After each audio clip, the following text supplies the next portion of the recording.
Sosok pelaku di balik kematian Anti Puspita, ibu muda di Palembang, polisi ungkap fakta.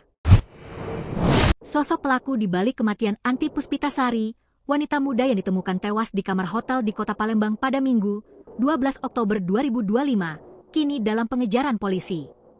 Menurut informasi, aparat kepolisian telah mengendus keberadaan pelaku.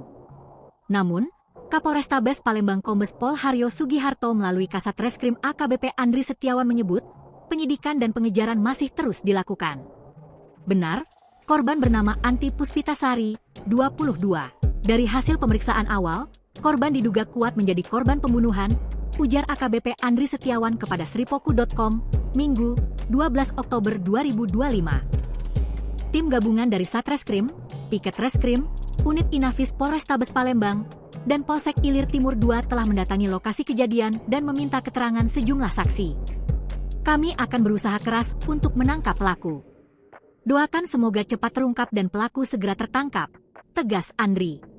Sebelumnya, seorang wanita ditemukan tewas di kamar hotel oleh pegawai hotel yang hendak memeriksa kamar karena waktu check-out sudah lewat. Namun korban tak kunjung keluar dan pintu kamar terkunci dari dalam.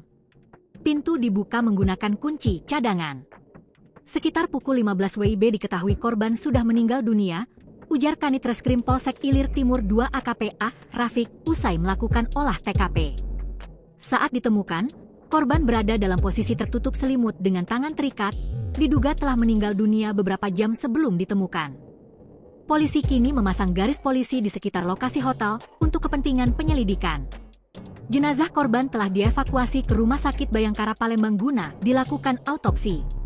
Diketahui, ibu muda bernama Anti Puspitasari meninggal dunia di salah satu kamar hotel di Jalan Perintis, Palembang, pada Minggu, 12 Oktober 2025. Ayah korban, Agus, mengatakan bahwa anaknya terakhir terlihat pada Jumat, 10 Oktober 2025, sekitar pukul 14.30 WIB saat berpamitan mengantar suaminya bekerja. Namun setelah itu korban tak pernah pulang hingga ditemukan tewas. Sementara itu, suaminya Adi mengaku sangat terpukul. Ia menegaskan bahwa hubungan rumah tangga mereka baik-baik saja dan tidak ada masalah apapun. Ia berharap polisi segera menangkap pelaku dan menghukumnya seberat-beratnya. Download Tribun X sekarang, menghadirkan lokal menjadi Indonesia.